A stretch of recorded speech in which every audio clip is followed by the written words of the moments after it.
እንግዲህ ዛሬ ከታች እንደተጻፈልን እንዳያችሁት ዛሬ የምናነበው መጽሐፈ ምሳሌ 7 ምዕራፍ 7 ምዕራፍ 8 እና ምዕራፍ 9 ነው። ከኔ ጋር እናያለን።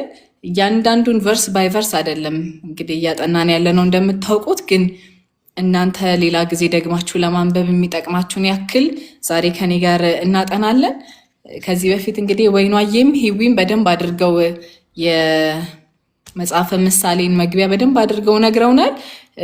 ግን ያው ከተናገሩት መካከል ከዛ ጀምሬ ወደ ክፍሌ እገባለሁ ማለት ነው። እንግዲህ ከዚህ በፊት እንዳለው እንደተማርነው ይሄ ጥበብ መጽሐፍ እንደሆነ አይተናል። ይሄ መጽሐፈ ምሳሌ የዕለት ተዕለት ህይወታችንን ኢምፓክት የሚያደርግ የሚያስተምር የእግዚአብሔር ቃል ክፍል እንደሆነ የምናየው ነው ማለት ነው። የማይመለከተው የህይወት ክፍላችን የለም ማለት ነው። እያንዳንዱ መግባታችን፣ መውጣታችን፣ ከሰዎች ጋር ያለን ሪሌሽንሺፕ፣ ከቤተሰቦቻችን ጋር ያለን ሪሌሽንሺፕ፣ ከትዳር አጋራችን፣ ከልጆቻችን ጋር፣ ከስራ መስሪያ ቤቶቻችን አካባቢ እያንዳንዱ የህይወታችንን ክፍል የሚነካ መጽሐፍ ነው ማለት ነው። መጽሐፈ ምሳሌ ማለት ነው እና ሞር ፕራክቲካል የሆነ ተግባራዊ የሆነ ነገር ነው ከዚህ መጽሐፍ የምንማረው።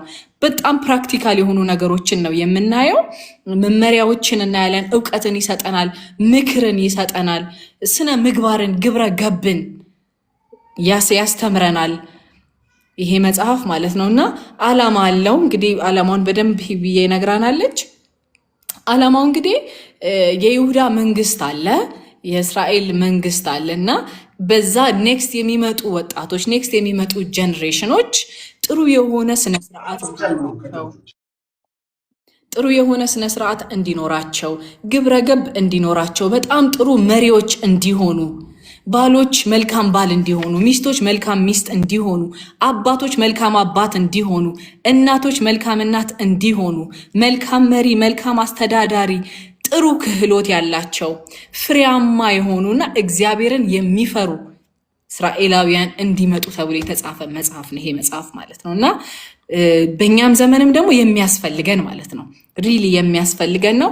ዓላማው እንግዲህ በደንብ ብዬ ነግራናለች። ከምዕራፍ 1 ቁጥር 2 እስከ 6 ጀምሮ ያለው ነው። ግን እኔ ዋና ቲሙን አንብቤ እጀምራለሁ ማለት ነው። ዋና ቲሙ ይሄ ምሳሌ መጽሐፍን በቃ ምን ይገልጸዋል ምትሉኝ ከሆነ አንድ ጥቅስ ነግራቸዋለሁ።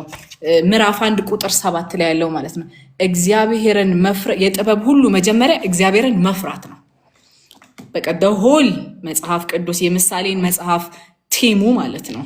ቲሙ ምዕራፍ 1 ቁጥር 7 ላይ ያለው ነው ማለት ነው። ስለዚህ ቀጥለን ወደ የዕለቱ ጥናታችን እንገባለን ማለት ነው። ዛሬ የምናየው እንግዲህ እንደነገርኳችሁ 7 8 9 ነው። በዚህ ክፍል ላይ እንግዲህ ስናጠና በጣም የምናገኘው ነገር ምንድነው? ስለ ጥበብ ነው። ጥበብ ማናት? ምንድናት? የት ናት የምናገኛት ጥበብን የሚለውን ነገር በደንብ እናያለን ማለት ነው። ስለዚህ ጥበብ እውቀት ብቻ ሳትሆን፣ ኢንፎርሜሽን ብቻ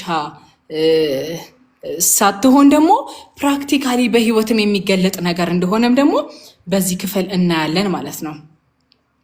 ጥበብ ከእውቀት ባለፈ የየዕለት ኑሯችንን፣ ምርጫችንን በመውጣት በመግባታችን ውስጥ ሁል ጊዜ ምርጫ አለን አይደለ?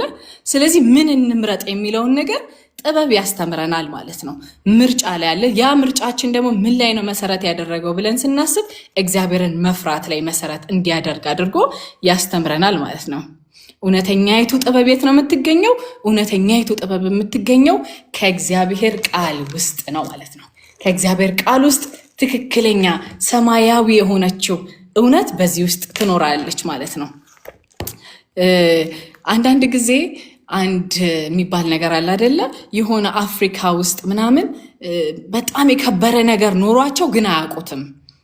ነዳጅ ምናምን ኖሯቸው መሬታቸው ሲቆፈር የሆነ ጥቁር ዘይት የሚፈስ ነገር ከመሬት ውስጥ ይወጣል ብለው ለረጅም ጊዜ ሳይጠቀሙበት እንደቀሩ፣ ዳይመንድ ከመሬት ውስጥ እያገኙ ምንም ቫሊዩን አያውቁትም። ምን እንደሆነ ራሱ ስለማያውቁት ሳይጠቀሙ እንደቀሩና ከዛ በኋላ ነጮች ሀገራቸው ሲገባ ይሄ እኮ በጣም ኤክስፔንሲቭ ነገር ነው፣ በቃ የዓለምን ኢኮኖሚ የሚያዘዋውረው እኮ ይሄ ነው ብለው በእጃቸው ላይ ያለውን ነገር ቫሊዩን እንዳሳዩት እናያለን። እና የእግዚአብሔር ቃል ውስጥ ይሄ በእጃችን ያለው የእግዚአብሔር ቃል ውስጥ ለመኖርና እግዚአብሔርን ለመምሰል የሚያስፈልገው ጥበብ ሁሉ በዚህ ውስጥ አለ ማለት ነው ወዳጆች። ስለዚህ እግዚአብሔር እድልን የሰጠን፣ በእውነት እግዚአብሔር እድልን ነው የሰጠን። እንግዲህ ጥበብ ሁለንተናችንን ከእግዚአብሔር ጋር ያለንን መንፈሳዊ ግንኙነት፣ አስተሳሰባችንን፣ ድርጊታችንን በሙሉ እንደ እግዚአብሔር ቃል የሚቃኝ ሁነኛ የሆነ መሳሪያችን ነው። ስለዚህ መጽሐፍ ቅዱሳችን ላይ ቅድም እንዳልኳችሁ ቲሙ የዚህ ምሳሌ መጽሐፍ ቲሙ ምንድን ነው ብለናል? የጥበብ መጀመሪያ እግዚአብሔርን መፍራት ነው። ሰነፎች ግን ጥበብንና ተግሳስን ይንቃሉ ይላል። ጥበብ በር አላት ወዳጆቼ። እንግሊዝኛውን ይሄንን በተለያዩ ትርጉሞች ስናነበው ምን ይላል? እግዚአብሔርን መፍራት ጌት ነው ይላል፣ በር ነው፣ ለጥበብ በር ነው ይላል። እግዚአብሔርን የማይፈራ ሰው እግዚአብሔርን መንፈስ ነው። በርግጥ እግዚአብሔርን የመፍራት መንፈስ ያልወረደበት ሰው ከጥበብ ጋር ሊገናኝ አይችልም። በሩ ምንድን ነው ካላችሁኝ፣ ለጥበብ እግዚአብሔርን መፍራት ነው። እግዚአብሔርን መፍራት ላይ ቆመን ነው ጥበብን የምንጠይቀው። በዚህ ዘመን እኛ እንደፈለግን በዓይናችን መልካም የሆነውን ሁሉ እያደረግን ከእግዚአብሔር የሆነችውን ያችን ሰማያዊ ጥበብ ለማግኘት መፈለግ ማለት በጣም ከባድ ነገር ነው። ስለዚህ ፋውንዴሽኑ፣ በሩ፣ መግቢያው ወደ ጥበብ መግቢያ በር እግዚአብሔርን መፍራት እንደሆነ በዚህ ክፍል ላይ እናያለን ማለት ነው። ስለዚህ እግዚአብሔርን የማይፈራ ሰው መግቢያውን ስቶት ወደ ሌላ አቅጣጫ የሚሄድን ሰው ነው የሚመስለው። እግዚአብሔርን ከመፍራት ያልጀመረ ጥበብ ደግሞ ጥበብ አይደለም ማለት ነው። ስለዚህ እግዚአብሔር መፍራት ላይ ነው ጥበብ የሚመሰረተው። ትክክለኛ ጥበብ መገኛዋ እግዚአብሔርን በመፍራት ውስጥ እንደሆነ እናያለን። ጥበብ ተግባራዊና እውነተኛ ነው። አፕላይድ የሆነ ትሩዝ ነው ጥበብ። ማቴዎስ ወንጌል ምዕራፍ 7 ቁጥር 22 ላይ እንደዚህ ይላል፣ ስለዚህ ይህንን ቃሌን ሰምቶ የሚያደርገውን ሁሉ ቤቱን በአለት ላይ የሰራ ልባምን ሰው ይመስላል ይላል። አያችሁ፣ ጥበብ ክርስቶስ ነው በዚህ ክፍል ላይ ማለት ነው። እንግዲህ ወደ ምዕራፍ 7 እንግዲህ እንገባለን በፍጥነት ማለት ነው። ከቁጥር 1 ጀምሮ እስከ 5 ድረስ ስለምንድን ነው የሚያወራው? ጥበብ ከለላ ስትሆን ወይንም ደግሞ ጥበብ ፕሮቴክት ስታደርግ እናያለን ማለት ነው። ምን ይላል መሰላችሁ? ልጄ ሆይ ቃሌን ጠብቅ፣ ትእዛዛቴንም በአንተ ዘንድ ሸሽግ። ትእዛዜንም ጠብቅ፣ በሕይወት ትኖራለህ። ሕጌንም እንደ ዓይንህ ብሌን ጠብቅ። በጣቶችህ እሰራቸው፣ በልብህም ጽላቶች ጻፋቸው። ጥበብን አንቺ እህቴ ነሽ በላት፣ ማስተዋልንም ወዳጄ ብለህ ጥራት ይላል። ጥበብ ፕሮቴክት ያደርጋል፣ ይጠብቃል። እንዴት ነው የሚጠብቀው ካላችሁኝ የመጀመሪያውን ቨርስ እናያለን። ልጄ ሆይ ቃሌን ጠብቅ፣ ትእዛዛቴንም በውስጥህ አኑር ይላል አዲሱ መደበኛ ትርጉም። በውስጥህ አኑር። የሚጠብቅ ጥበብ በአእምሯችን የያዝነው ጥበብ ሳይሆን፣ በአእምሯችን የያዝነው መረጃ ሳይሆን በልባችን ያኖር ነው ወዳጆች። የእግዚአብሔርን ቃል ደጋግመን ልንሰማው እንችላለን። ግን ጥበብ ሆኖ በልባችን ውስጥ የሚቀመጠው በልባችን ውስጥ የሚሰወረው ያንን ቃል ደጋግመን ስናሰላስለው ወደ ልባችን ይመጣል እንጂ በኢንፎርሜሽን ደረጃ አእምሯችን ላይ የተቀመጠው አይደለም የሚያድነን። በኢንፎርሜሽን ደረጃ እዚህ ጋር ቁጭ ያለው አይደለም የሚጠብቀን ማለት ነው። ስለዚህ በቃ ትእዛዛቴንም በውስጥህ አኑረው ይላል። ቃሌን ጠብቅ በውስጥህም አኑረው ይላል። በልባችን ውስጥ ያኖርነው ጥበብ ነው የሚጠብቀን። ከዛ ከቁጥር 1 እስከ 5 ድረስ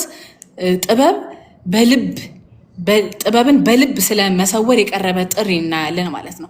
ቁጥር 3 ላይ እንደዚህ ይላል፣ በጣቶችህ እሰራቸው፣ በልብህም ጽላት ጻፋቸው ይላል።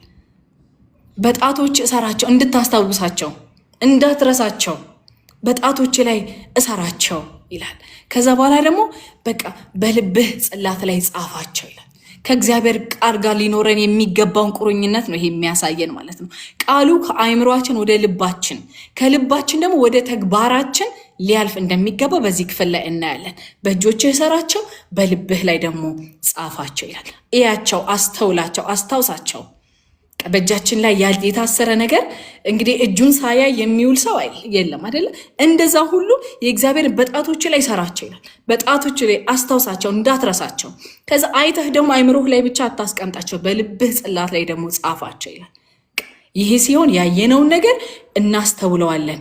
ከዛ በኋላ ደግሞ በልባችን ላይ እንሰውረዋለን። ከዚህ በፊት የመዝሙረ ዳዊት ላይ ስናጠናት እዚህ ይላቸዋል አይደለ? እንዳልበድልህ ቃልህን በልቤ ሰወርኩኝ ይላል። አያችሁ፣ እግዚአብሔርን እንዳንበድል የሚያደርገን ፕሮቴክት የሚያደርገን ጥበብ ቃሉን ስንሰውር ነው።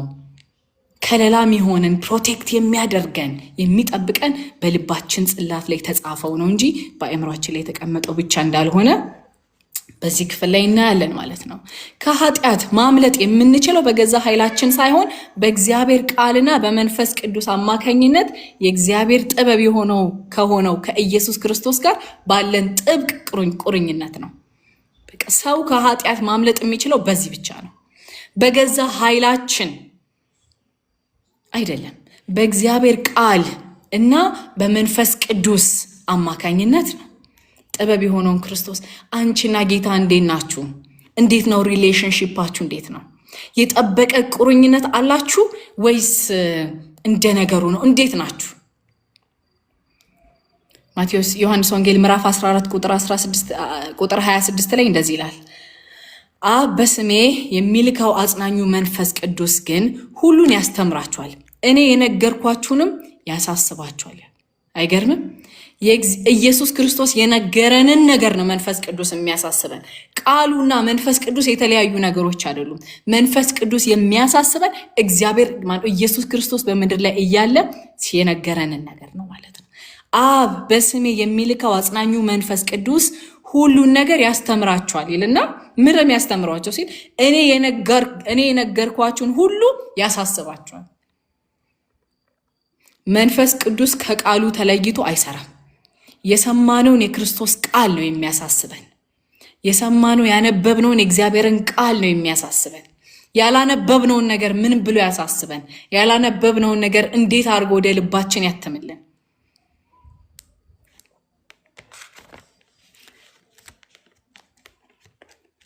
ከዛ በኋላ ከቁጥር 6 እስከ 9 ድረስ ማስተዋል የጎደለውን ሰው አንድ እናያለን እና መገለጫዎች አሉት። ይሄ ሰው ምን አይነት መገለጫዎች አሉት ሲል ቁጥር 8ን እናያለን።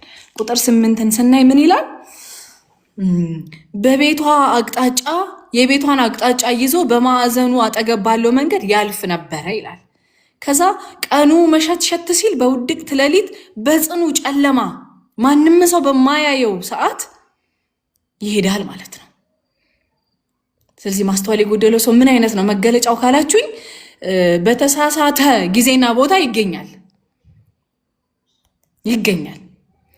ለፈተና በሚያጋልጠው ቦታ ላይ እራሱን ይፈትናል።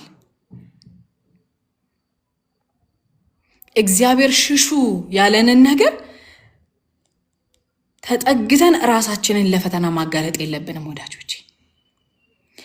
ለእንደዚህ አይነት ሴናሪዮ እግዚአብሔር ያለን ሽሹ ነው። ይሄ ሰው ግን ምን ያደርጋል? በጨለማ ይሄዳል። ቁጥር 6 ላይ እንደዚህ ይላል፣ በቤቴ መስኮት ሆኜ ወደ አደባባይ ተመለከትኩኝ አለ። አላዋቂዎችን መካከል አስተዋልኩኝ፣ ጎበዛዝት መካከል ብላቴናውን አእምሮ የጎደለውንም አየሁኝ ይልና በአደባባይ ሲሄድ በቤቷ ማቅረቢያ ሲያልፍ የቤቷን መንገድ ይዞ ወደ እርሷ አቀና። ማታ ሲመሽ ውድቅት ሲሆን በሌሊት በጽኑ ጨለማ እነሆ ሴት ተገናኘችው ይላል። እቺ ሴት ፐርፐዝሊ ነው የምትወጣው። እቺ ሴት ዓላማ ያላት ሴት ናት። አሁን በትክክለኛው ቦታና በትክክለኛው ጊዜ ያልተገኘው እሱ ነው። ጌታ ያስተማረን ተመራጩና ዋነኛው ጸሎት ምን መሰላችሁ? ወደ ፈተና ውስጥ እየገባን ከፈተና አውጣኝ አውጣኝ አውጣኝ ብሎ መጸለይ ሳይሆን መጽሐፍ ቅዱስ ማቴዎስ ወንጌል ምዕራፍ 26 ቁጥር 41 ላይ እንደዚህ ይላል፣ ወደ ፈተና እንዳትገቡ ትጉና ጸልዩ ይላል። ወደ ፈተና እንዳትገቡ ትጉና ጸልዩ። መንፈስስ ተዘጋጅቶላችኋል፣ ስጋ ግን ደካማ ነው። በጣም ብዙ ውድቀቶች የሚመጡት በአመፀኝነት ሳይሆን በግዴለሽነት በተጀመሩ ሪሌሽንሺፖች ነው። ምን አለበት እያልን ነው። ምን አለበት አንድ ቀን ምን አለበት? አሁን ወጣት ሆነሽ ካልተዝናናሽ፣ አሁን ወጣት ሆነሽ ያንን ነገር ኤክስፒሪየንስ ካላደረግሽ ምን ያልፋል እኮ ይሄም ያልፋል እኮ። ምን አለበት? ሞት አለበት ወዳጆቼ፣ መጥፋት አለበት ወዳጆቼ። በጣም ብዙ ነገር ነው ያለበት። ሞት አለበት። እንዴ አንቺ መቼ ልታደርጊው? አንድ ቀን ምን ችግር አለው? ችግር አለው፣ በጣም ችግር አለው። ሞት አለበት። ምን አለበት ብለን በግዴለሽነት የምንገባባቸው ነገሮች በኋላ መውጫው ጠፍቶን ስንጨነቅ እናያለን። ሰይጣን አንዳንዴ ማድረግ የሌለብንን ነገር ያስደርገንና መቆየት የማንፈልግበት ጊዜ እዛ ውስጥ ያስቆየንና መውጫውን ያጠፋብናል። መውጫው ይጠፋብናል ከዛ። ስለዚህ መድረስ ወደማንፈልግበት ስፍራ የሚወስድንን አቅጣጫ ለምን እንሄድበታለን? እኔ ከዚህ ተነስቼ ወይን ዋጋ ደብረ ብርሃን መሄድ ከሆነ ለምንድን ነው የአዳማ መኪና ውስጥ የምገባው? ለምን እሄዳለሁ? የጽዮን ተጓዥ ከሆንኩኝ ለምንድን ነው እዚህኛው መኪና ውስጥ የምገባው? መድረስ የማንፈልግበት ስፍራ ላይ የሚወስደንን አቅጣጫ ይዘና እንሂድ ወዳጆቼ። ውረዱ። ተሳፍራችሁም ከሆነ ምን አለበት ብላችሁ አትሂዱ። ውረዱ ከመኪናው። ምክንያቱም ይሄ መኪና እዚህ ነው የሚያደርሰው፣ ይሄኛው ደግሞ እዚህ ነው የሚያደርሰው። የሚያደርስበት እኮ ይታወቃል መጨረሻው። መሀል ላይ ያለው ነው ማይታወቅም።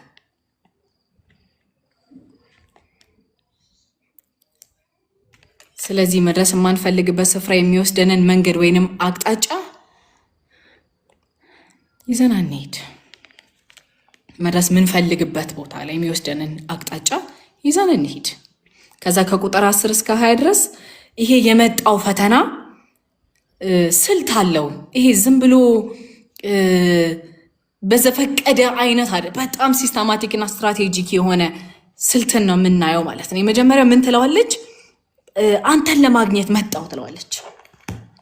አንተን ለማግኘት ነው የመጣሁት። የተለየ እንደሆነና ለእሱ የተለየ ቦታ እንዳላት አድርጋ ለማስመሰል አንተን ብዬ ነው የመጣሁት ትላለች። ሌሎቹንም እንደዚህ ነው አታላ የወሰደቻቸው። አንተን ለማግኘት ብቻ አይደለም የወጣችው። ከዛ ደግሞ መንፈሳዊ ካባን ደግሞ ላይ ትደርባለች። ምን ትላለች? መስዋዕትና የድህነትን ቁርባንን ማቅረብ ነበረብኝ፣ ዛሬ ስዕለቴን ፈጸምኩኝ ብላ መንፈሳዊ ካባን ደግሞ ስትለብስ እናያለን። አይገርምም? ይሄንን ክፍል ሳጠናው መስዋዕትን ካደረጉና የድህነት ቁርባንን ካደረጉ በኋላ መስዋዕት ካደረጉ የሚተርፋቸው ስጋ አለና እሱን ቤታቸው ወስደው እንዲበሉት ይደረጋልና በቃ I have something to eat ሰራርቻለሁ፣ መንፈሳዊ ስርዓቴንም ፈጽሜያለሁ። ከዛ ደግሞ ቤቴ ደግሞ ምግብ ተዘጋጅቷል፣ በቃ አንተን ለማግኘት ነው የወጣሁት ብላ በጣም ኬር እንደምታደርግ አድርጋ ነው የምታባብለው። ከዛ ደግሞ ታስጎመጀዋለች እና እስኪ ነጋ ድረስ በፍቅር እንርካ፣ በተወደደ መተቃቀፍ ደስ ይበለን እያለች ደግሞ ታስጎመጀዋለች። እንዲህ ነው እኮ ዓለም የሚያባብለን። እንዲህ እኮ ነው የምታባብለን ዓለም። ከዛ ደግሞ የውሸት ዋስትና ማንም አያውቅም፣ ባለቤቴ በቤቱ የለም፣ ወደ ሩቅ አገር ሄዷል ትለዋለች። ባለባል ናት፣ ባል አላት። እንደዛ ሴተኛ ዳሪ መስላ ብትወጣም አንተን ብዬ ነው የመጣሁት ብላ እሱን እንደፈለገች አድርጋ ብታሞካሻው ግን ባል አላት። አይገርምም? እዚሁ ምሳሌ መጽሐፍ ምዕራፍ 6 ቁጥር 29 ላይ ትናንትና ወይኗ ያካፍለናለች። ወደ ሰው ሚስት የሚገባም እንዲሁ ነው፣ የሚነካት ሁሉ ሳይቀጣ አይቀርም። ፈተና ወደ ህይወታችን ሲመጣ ስሜታችንን የሚማርክ ግማሽ እውነት ነው ይዞ የሚመጣው። ግን መንፈስ ቅዱስን ግን ከሰማነው ያስጠነቅቀናል። የተሰወረውንም ወጥመድ ደግሞ በቃሉ አማካኝነት ይገልጥልናል። አይገርምም?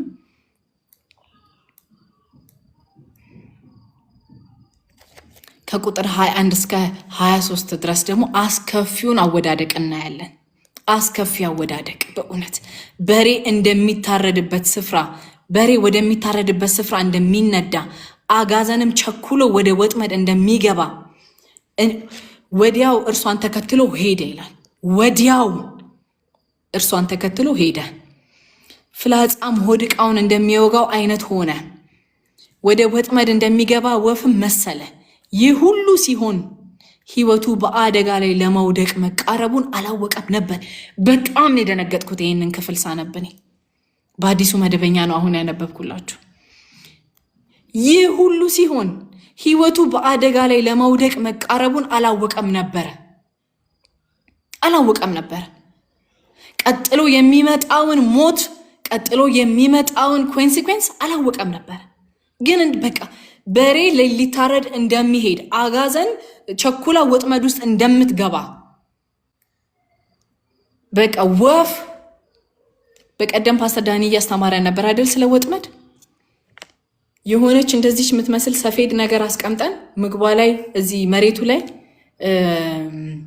ስንዴ ምናምን ጥራጥሬ ተደርጋ ከዛ ወፏ ትገባለች። የሆነ እንደዚህ እንጨት ነገር እንደዚህ እናስደግፍና ይሄን በገመድ ይታሰራል።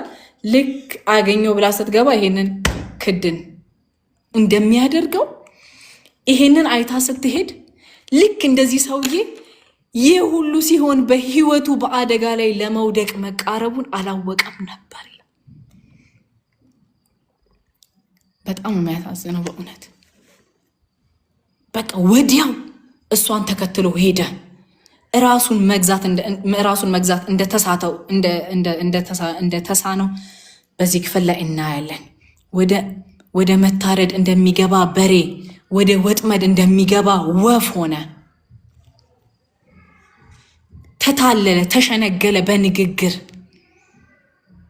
በጣም በለስላሳ ንግግሯ አታለለችው። ቅድም እንዳልኳችሁ አንተን ብዬ ነው የመጣሁት፣ እኔ እኮ አንተን ብዬ ነው የወጣሁት፣ እንደዚህ የለበስኩት ለአንተ ብዬ ነው።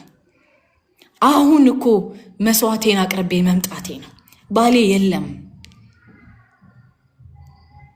ብላ በሽንገላ ቃላት ሸንግላው ከዛ በኋላ ደግሞ ሰውየውን እንዴት አይነት አስከፊ አወዳደቅ እንደወደቀ እናያለን። አላወቀም። በጣም ነው የገረመኝ። ህይወቱ በአደጋ ላይ ለመውደቅ መቃረቡን አላወቀም ነበር። ስንጀምረው እኮ እኛም አላወቅንም ነበረ። እዛ ላይ ኤንዳፕ እንደምናደርግ አናውቅም። ብዙ ሰው አያውቅም ነበር። ይህ መንፈሳዊ እውርነትን ያሳያል። እና ግን እኛ ሰዎች ነን፣ ደካሞች ነን፣ ልንስት እንችላለን፣ ልንወድቅ እንችላለን። ግን ደግሞ ከወደቅንበት የሚያነሳ ደግሞ የእግዚአብሔር ጸጋ አለ። አይገርምም? ያነሳል የእግዚአብሔር ጸጋ። በራሳችንም ጥፋት ይሁን በሰዎች ተሸንግለንም ይሁን ኃጢአት ውስጥ ከገባን የሚያነሳ የእግዚአብሔር ጸጋ ግን አለ። ወዳጆቼ ዛሬ በዚህ መካከል 387 ሰዎች አለን። በዚህ ውስጥ በራሳችሁ ጥፋት ይሁን ሰዎች ሸንግለዋችሁ ይሁን መቆየት ማትፈልጉበት ቦታ ላይ ቆይታችሁ ማውጫው ከጠፋባችሁ ዛሬ እግዚአብሔር ጸጋ አለ። የሚያወጣ የእግዚአብሔር ጸጋ አለ። ዓለማዊ ምኞትን የሚያስክድ የእግዚአብሔር ጸጋ አሁን ተገልጧል ይላል ቲቶ ላይ። ወዳጆቼ የእግዚአብሔር ጸጋ ያወጣችኋል።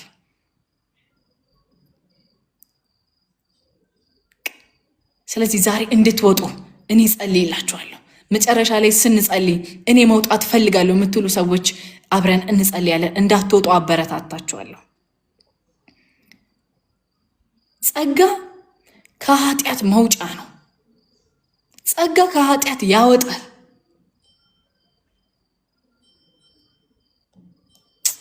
እንጂ በኃጢአት ውስጥ ጸንቶ ለመኖር አይደለም ጸጋ። ወዳጆቼ ጸጋ ተሰጥቶኛል፣ አንዴ ድኛለሁ፣ ስለዚህ ምንም ባረግ ምንም አልሆንም አይደለም። ለዛ አይደለም ጸጋ የመጣው። ጸጋ የመጣው ኃጢአተኞችን ሊያወጣ ነው። ያልተገባን ለኔ ለኃጢአተኛዋ እኔ ዲዘርቭ አላረገውም የእግዚአብሔርን ጸጋ። ኢትስ አንሜሪትድ ፌቨር። ያልተገባን ነው እሱ። ከኃጢአት ያወጣል፣ ከዓለማዊ ምኞት ያወጣል፣ ያስክዳል፣ ያድናል፣ ያስተምራል። የእግዚአብሔር ጸጋ ወዳጆቼ ከኃጢአት ያወጣል እንጂ ኃጢአት ውስጥ እንድንኖር ምቹ አያረግም ጸጋ። ስለዚህ ሁል ጊዜም የቆምንበት መንገድ ወዴት እንደሚወስደን እንጠይቅ። ቁጥር 24 ከ24 እስከ 27 የመጨረሻ ማስጠንቀቂያ ይሰጠናል። ምን ይላል? ቁጥር 25 ላይ ልብህ ወደ መንገዱ አያዘንብል፣ በጎዳናዋ አትሳት ይላል። አስቀድመን መስራትና ማወቅ ያለብን የልባችን ዝንባሌ ላይ ነው። እግራችን የሚሄደው ልባችን ወዳዘነበለበት ነው። ንድገመው መሰለኝ። አስቀድመን መስራት ያለብን የልባችን ዝንባሌ ላይ ነው። እግራችን የሚሄደው ዲሳይድ አድርጎ የሚሄደው ልባችን ወዳዘነበለበት ነው። ምን ላይ ነው ልባችን እያዘነበለ ያለው? ምንድነው? ልባችንን ውጥር አድርጎ የያዘው ነገር ምንድነው? ምንድነው? በቃ ልባችንን የያዘው ነገር ላይ እግራችን እንደሚሄድ እርግጥ ነው። ስለዚህ ልባችን ዝንባሌ ምንድነው ቢለውን ነገር ደግሞ እኛ ራሳችን ልባችንን እንድንፈትሽ እግዚአብሔር ይርዳን።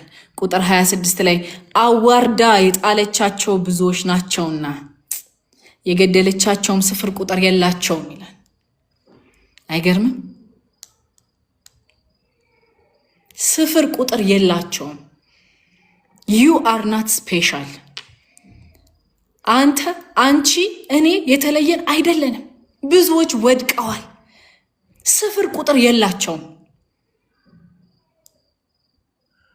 አዋርዳ የጣለቻቸው ብዙዎች ናቸው ይላል። ምን ስለሆንኩ ለእኔ ተራራልኛለች? ምን ስለሆንሽ ለአንቺ ተራራልሻለች? ምን ስለሆንክ ለአንተ ተራራላለች?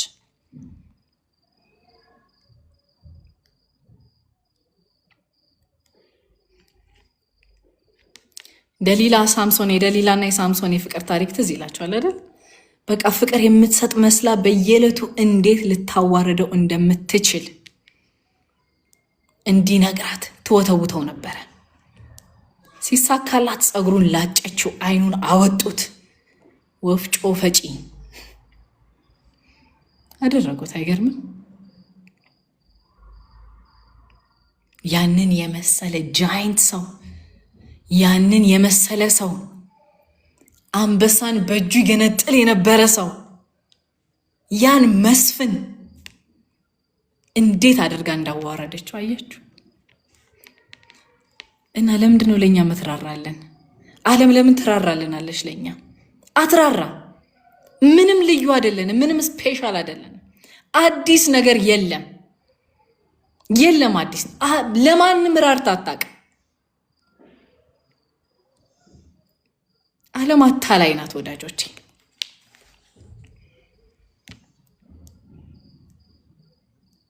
የቤቷን መንገድ ሲያዩት የፍቅር መንገድ ቢመስልም መዳረሻው ግን ሞት ነው። መዳረሻው ሞት ነው መጨረሻ ላይ። ስለዚህ ምን እንማር ከዚህ ከምዕራፍ 7? ምን እንማር? ዕለት ዕለት የእግዚአብሔርን ቃል በልባችን እንሰውር ተብሎ ተጽፏል ማለት እንድንችል ተብሎ የተጻፈውን ነገር ማወቅ አለብን። ጌታ ኢየሱስ ክርስቶስ በምድረ በዳ ሲፈተን ተብሎ ተጽፏል እያለ የመለሰው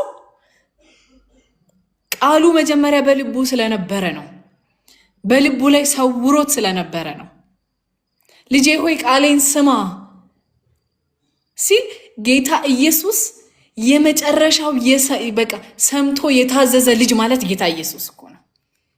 አባቱን ፉሊ የታዘዘ እንዴት ነው የታዘዘው ካልን ግን ቃሉን በልቡ ሰውሯል ተብሎ ተጽፏል ይላል። ቴምፕቴሽን ሲመጣበት ፈተና ሲመጣበት ማለት ተብሎ ተጽፏል ማለት የምንችለው የእግዚአብሔርን ቃል ከአእምሯችን አውርደን በልባችን ጽላት ላይ ስንሸሽግ ነው፣ በልባችን ስንሰውር ነው። ስለዚህ ለፈተና በሚያጋልጥ ጊዜና ቦታ አንገኝ። በእኛና ሊፈትነን በሚችሉ ነገሮች መካከል ደማቅ እናውቀዋለን። ባይዘው እናውቀዋለን። እኔን ምን ሊፈትነኝ እንደሚችል አውቃለሁኝ። እኔን የሚፈትነኝን ነገር ወይኗን ላይ ፈትናት ይችላል። የሚፈትነንን ነገር እናውቀዋለን። ስለዚህ በእኔና ሊፈትኑኝ በሚችሉ ነገሮች መካከል ደማቅ መስመርን ማስመር አለብን። this is me መስመሬ እዚህ ድረስ ነው፣ ይሄንን አላልፍም ማለት መቻል አለብን። ስለዚህ ለፈተና በሚያጋልጥ ጊዜና ቦታ ላይ አንገኝ። ሽሹ በተባልንበት ነገር ላይ እንሽሽ። ደስ የሚያሰኝና መንፈሳዊ ካባን የለበሰ ሁሉ ከእግዚአብሔር አይደለም። ራሳችንን መግዛት ሳይሳነን በፊት ፈጥነን እርምጃ እንውሰድ። መዘግየት ዋጋ ያስከፍላል። በቆየን ቁጥር አቅማችን ይፈተናል። አቅማችን ይፈተናል።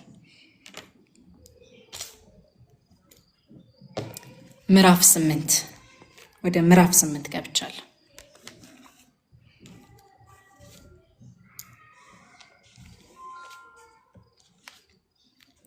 ምዕራፍ 8 ላይ ደግሞ ምንድነው የምናየው መሰላችሁ?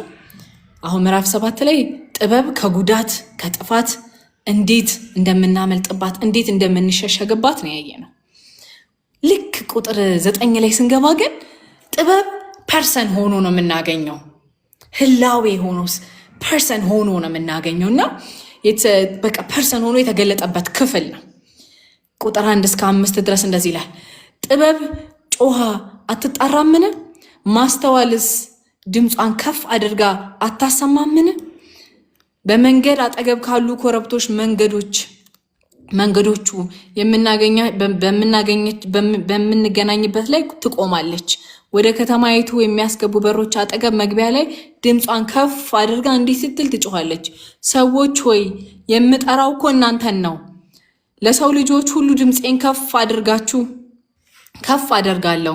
እናንተ ብስለት የጎደላችሁ ጠንቃቃነትን ገንዘብ አድርጉ። እናንተ ተላሎች ማስተዋልን አትርፉ እያለች ምን ብላ ነው የምትናገረው? ጮክ ብላ ነው የምትናገረው። አሁን እዚህ ጋር የሰውን ወይንም ፐርሰንነትን ሰጥቷታል ለጥበብ ማለት ነው። በአደባባይ ላይ ቆማ የምትጣራው ኃጢአት በስውር ታደባለች፣ ጥበብ ግን በአደባባይ ትጣራለች። በአደባባይ ነው የምትጣራው ጥበብ። እግዚአብሔር ጥበብን ከሰው ልጆች የሚሰውር አምላክ ሳይሆን ጥበብ ለሰዎች ሁሉ የተሰጠ ነገር ነው። ጥበብን ድብቅ አድርጎ እግዚአብሔር አላሳይም የሚል አምላክ አይደለም። ሰዎች ጥበብን እንዲቀበሉ እግዚአብሔር ጥሪን ያቀርባል። ኑ ውሰዱ ጥበብን ብሎ እግዚአብሔር ይጣራል።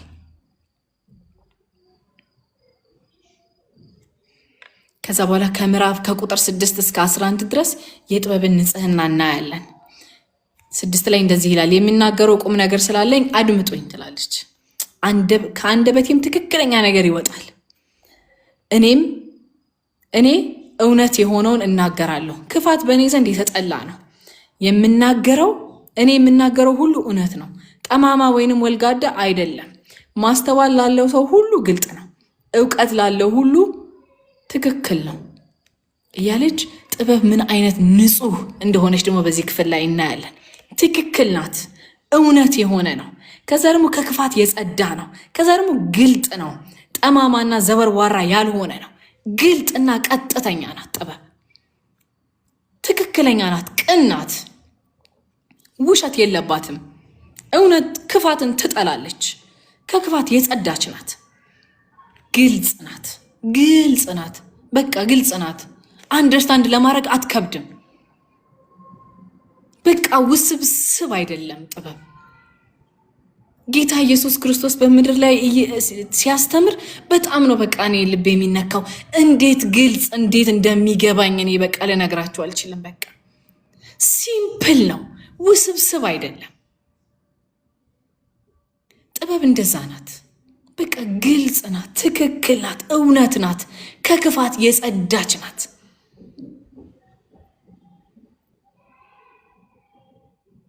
እውነተኛ ጥበብ እነዚህን ያሟላ ብቻ የማያጓድል ነው። በዚህ ክፍል ላይ ጥበብ የሆነው ክርስቶስ እንደሆነ እናያለን። በእውነት ትክክለኛ ቅን የሆነ እውነተኛ የሆነ ውሸትን የሚጠላ ክፋትን የሚጠላ ከክፋት የጸዳ ከዛ ደግሞ ግልጽ የሆነ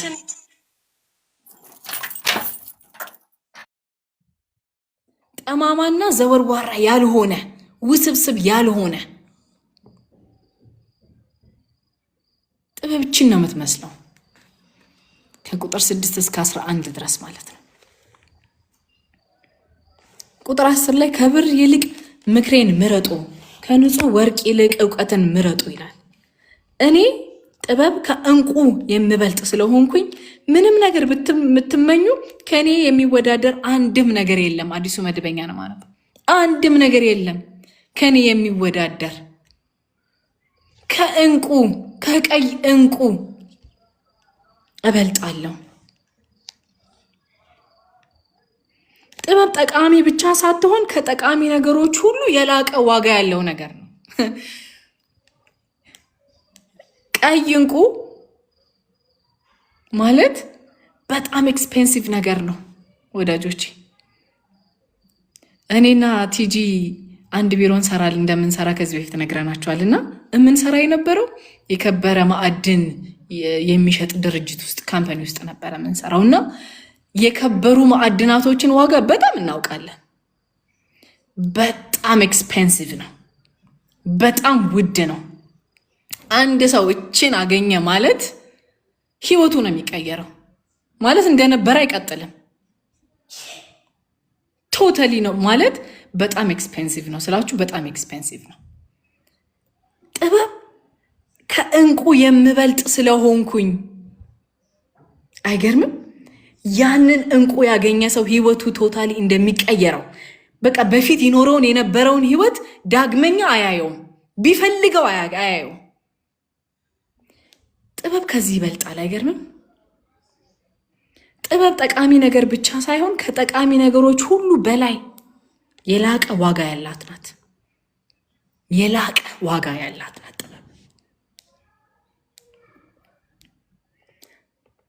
ቆላስይስ ምዕራፍ 2 ቁጥር 3 ላይ እንደዚህ ይላል፣ የተሰወረ የጥበብ እና የእውቀት መዝገብ ሁሉ በእርሱ ነውና ይላል። በእርሱ የሚለው በክርስቶስ ነው። የተሰወረ ጥበብ እና የእውቀት መዝገብ ሁሉ በእርሱ ነው ይላል። በክርስቶስ ማለት ነው።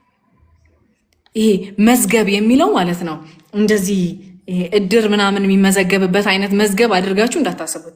እንትን ነው ትሬዠር ቦክስ፣ ካዝና፣ በጣም ውድ ውድ የሆኑ ነገሮች የሚቀመጡበት ውድ ሀብት የሚቀመጥበት ቦክስ ማለት ነው። መዝገብ ይለዋል። ይሄ መዝገብ ማለት ቆላስይስን ስናጠና ዩቲዩብ ላይ ታገኙታላችሁ። ይህንን ክፍል በደንብ እንዲያም እኔ ነበርኩኝ ያጠናሁት ይህንን ክፍል እና የተሰወረ ጥበብ፣ እውቀት ምናምን የሚሉ ቋንቋዎች በዛን ጊዜ በነበሩ በግሪክ በኖስቲሲዝም የሚባል የስህተት ትምህርት ነበር እና በዛን ዘመን ሰው በጣም ለመስማት የሚፈልጋቸው ነገሮች ነበር። ልክ እንደዚህ ዘመን የተሰወረ ነገር አለ ማንም የማያውቀው እኔ ነግራቸዋለሁ ስንባል ጆሮአችን እንደሚያዘው የተሰወረ ጥበብ፣ እውቀት ምናምን እነዚህ ነገሮች በጣም የግሪካውያንን ልብ ይይዙ የነበሩ ነገሮች ናቸው። ስለዚህ አሁን ሐዋርያ ጳውሎስ ምን እያላቸው መሰላችሁ? እናንተ የተሰወረ ጥበብ ብላችሁ እንደዚህ በጣም በናፍቆት የምትሰሙት ነገር፣ የእውቀት መዝገብ ብላችሁ የምትይዙት ነገር ያ ሁሉ ያለው በክርስቶስ ውስጥ ነው ይላቸዋል። አይገርምም? የተሰወረ ጥበብ ነበረ እነሱ ጋር የሚቀመጥ ማለት ነው። በጣም በጊዜው የነበሩ ፈላስፎች ተገለጠልን የሚሉትን መገለጥ የሚጽፉበት አንድ የሆነ ትሬዠር ቦክስ ነበረ። ከዛ እዛ ላይ ይጽፋሉ፣ ከዛ ያስቀምጡታል። ያንን ማየት የሚችሉ በጣም ጠቢባኖች ናቸው እንጂ ተራው ሰው ያንን ማየት አይችልም። ያንን አፖክሪፋ ማየት አይችልም ነበር። የተሰወረ ጥበብ አለ፣ የእውቀት መዝገብ አለ የተቀመጠ። ሰዎች ከዛ እየወሰዱ የራሳቸውን ፍልስፍና እያወጡ በጣም ብዙ ተቀባይነትን በሰዎች ዘንድ እንዲያገኙ ይሆናሉ ማለት ነው። ይሄ በጣም በዛን ዘመን በነበሩት ግሪካውያኖች በጣም የተለመደ ነገር ነበር። ጥበብ፣ የተሰወረ ጥበብ፣ እውቀት መዝገብ የሚሉት ማለት ነው። ከዛ ሐዋርያ ጳውሎስ ምን አለ? ይሄ የተሰወረ ጥበብ በክርስቶስ ውስጥ ነው ያለው ብሎ ነገራቸው ማለት ነው። አትልፉ፣ ሌላ ቦታ አትሩጡ። የት ነው ጥበብን እየፈለጋችሁ ያላችሁት? ትክክለኛ ቦታዋ ክርስቶስ ጋር ነው። የተሰወረ ሲል የሆነ እግዚአብሔር እኛ እንዳናገኘው እንደዚህ ደብቆት ምናምን አይደለም። ሴፍ ፕሌስ። እስቲ ማን ነው ከዚህ መካከል የከበረን ድንጋይ ሜዳ ለሜዳ የሚያገኝ? ማን ነው? አይገኝም። የከበረ ነገር ዲግ ተደርጎ ነው የሚገኘው፣ ተፈልጎ ነው ሆን ተብሎ ነው የሚገኘው። ሜዳ ለሜዳ ወርቅ የሚያገኝ ዳይመንድ የሚያገኝ ኤምራልድ የሚያገኝ የለም፣ ማንም የለም። የተሰወረ ጥበብ አለ እኮ። የተሰወረ ጥበብ ግን ሴፍ ነው። የት ነው ያለው? በክርስቶስ ነው ያለው። ከዛ በኋላ ደግሞ እግዚአብሔር ደግሞ ጥበብን ደብቆ የሚሸሽግ አምላክ አይደለም ብለናል። ከዛ ከቁጥር 12 እስከ 21 ድረስ ጥበብና እግዚአብሔርን መምሰል የሚል ሐሳብን እናያለን። ማስተዋልና ትክክለኛ እውቀት፣ ክፋትን፣ እብሪትን፣ ጠማማ ንግግርን መጥላት። ጥበብ ኃጢአትን መጥላት፣ ጽድቅን መውደድ እንጂ ማመቻመች ወይንም ኮምፕሮማይዝ ማድረግ አይደለም። ኃጢአትን መጥላት፣ ጽድቅን መውደድ ሁለት የተለያዩ ነገሮች ናቸው። አመቻምቸን መሀል ላይ የሆነ የምንሰራው ነገር አይደለም። ቁጥር 17 ላይ እንደዚህ ይላል፣ እኔ የሚወዱኝን እወዳለሁ፣ ተግተው የሚሹኝ ያገኙኛል ትላለች። አይገርምም? እግዚአብሔር ጥበብን አልደበቀም ወዳጆቼ። እግዚአብሔር ለልጆቹ ጥበብን ሰጥቷል። በአደባባይ ጮሃ እንድንወስድ ጥበበኞች እንድንሆን ትፈልጋለች። ምን አለች? እኔን ግን የተቀመጠ ሪኳየርመንት አለ። የተቀመጠ አንድ ነገር ግን አለ። ምንድን ነው መሰላችሁ ሪኳየርመንቱ? እኔን የሚወደኝ ተግተው የሚሹኝ። የሰው ልጆች ሁሉ ጥበብ እንደ እግዚአብሔር ፍቃድ ነው። እንደነገርኳችሁ በዘፈቀደ ግን የሚገኝ ነገር አይደለም። ሜዳ ለሜዳ ግን የሚገኝ ነገር አይደለም። የከበረ ድንጋይ እንዳልኳችሁ ቅድም፣ ነዳጅ፣ በጣም ኤክስፔንሲቭ የሆኑ ነገሮች ሜዳ ለሜዳ እንደማይገኙት ሁሉ ጥበብም እንዲቹ በዘፈቀደ የምናገኛት አይደለችም። ሰዎች ሁሉ በክርስቶስ ኢየሱስ ካመንን በኋላ ጥበብ በክርስቶስ ሴፍ ሆኖ ተሰውሮ ተቀምጦልናል። ጥበብን የት ነው እየፈለግን ያለ ነው? የት ነው እየፈለግናት ያለ ነው? ያዕቆብ መልእክት ምዕራፍ 1 ቁጥር 5 ላይ እንደዚህ ይላል፣ ከእናንተ ማንም ጥበብ ቢጎድለው ሳይነቅፍ በልግስና ለሁሉ የሚሰጠውን እግዚአብሔርን ይለምን፣ ለእርሱም ይሰጠዋል ይላል። ግን መጀመሪያ ምን ማድረግ አለብን? በቃ እንደጎደለን ጥበብ እንደጎደለን ቢጎለው እንደጎደለኝ አምኜ እግዚአብሔር ሆይ ስል ማለት ነው። እኔን የሚወዱኝን እወዳለሁ። እኔ ጥበብን ስወድ ተግቼ ስሻት እግዚአብሔር ሆይ ጥበብን ፈልጋለሁ ብዬ ያንን የእግዚአብሔር ጥበብ የሆነውን ኢየሱስ ስንፈልግ እግዚአብሔር በልግስና ሳይነቅፍ እስከ ዛሬ የተኝተሽ ነው ዛሬ መተሽ ጥበብን የምትጠይቂኝ ሳይነቅፍ በልግስና ለሁሉ ወዳጆች ለሁሉ የሚሰጠው እግዚአብሔርን ይለምን ይላል። መለመን አለብን፣ ለእርሱም ይሰጠዋል ይላል። አንድ ታሪክ አንብቤያለሁ ከዚህ በፊት። አንድ ንጉሥ ወደ አደን ይወጣል እና ከጓደኞቹ ጋር ሆኖ ወደ አደን ይወጣል እና ሲመለስ አንድ የተራበ ሰው መንገድ ላይ ያገኘውና በቃ ጌታ ሆይ አንድ ዳቦ ግዛልኝ ብሎ ያንን ንጉሥ ይለምነዋል። ከዛ ንጉሱ ከፈረስ ወርዶ ሰውየውን ሊያዋራው ሲል ጓደኞቹ አንድ ዳቦ ነው የጠየቀክ፣ ስጠውና ሌትስ ጎ እንሂድ ምናምን ይሉታል ማለት ነው። ከዛ ወረደ፣ አወራው ሰውየውን። ምን እንደምፈልገው? አንድ ዳቦ ነው የምፈልገው አለ። ከዛ ከኪሱ የነበሩ የወርቅ ሳንቲሞችን አውጥቶ ሰጠው ለዛ ደሃ። ከዛ ከሰጠው በኋላ ጓደኞቹ እንዴት እንደዛ ታደርጋለህ አሉት። እሱ የጠየቀ አንድ ዳቦ፣ ይሄ ሁሉ የወርቅ ሳንቲሞች ለምን ትሰጣለህ ሲለው እሱ የሚያስፈልገውን ነገር ጠይቆኛል አላቸው። እኔ ደግሞ እንደ ባለጠግነቴ መጠን እሰጠዋለሁ። እንደ ባለጠግነቴ መጠን። እንግዲህ ለዛ ሰው የተሰጠው የወርቅ ሳንቲም ለነዛ ሰዎች እንደ ባለጠግነታቸው መጠን በጣም ኢሹ ሊሆን ይችላል። ለሰውየው ግን ምንም አይደለም። ከምን አንጻር ስትሉኝ፣ ከአቅሙ አንጻር፣ ከባለጠግነቱ አንጻር ስናየው ምንም አይደለም። እግዚአብሔርን ስንለምነው እግዚአብሔር ሆይ ጥበብህን ስንል ከእናንተ መካከል ማንም ጥበብ ቢጎድለው ይብላችሁ ሳይነቅፍ፣ ከዛ ደግሞ በልግስና እንደ ባለጠግነቱ መጠን ለሁሉ የሚሰጠውን እግዚአብሔርን ይለምን ለእርሱም ይሰጠዋል ይላል። ይሄ የእግዚአብሔር ቃል ነው ወዳጆቼ፣ የማይቀየር እግዚአብሔር ቃል ነው ይሄ። እኛ ጥበብን ፈልገን ወደ እግዚአብሔር እንምጣ እንጂ፣ ምሕረትን ፈልገን ወደ እግዚአብሔር እንምጣ እንጂ። እግዚአብሔር በምሕረቱ ባለጠጋ ነው፣ በጥበቡ ባለጠጋ ነው። አስፈልጎን ወደ እግዚአብሔር እንምጣ እንጂ እግዚአብሔር የለመናውን ይሰጠናል፣ ለእርሱም ይሰጠዋል ይላል እግዚአብሔር ቃል።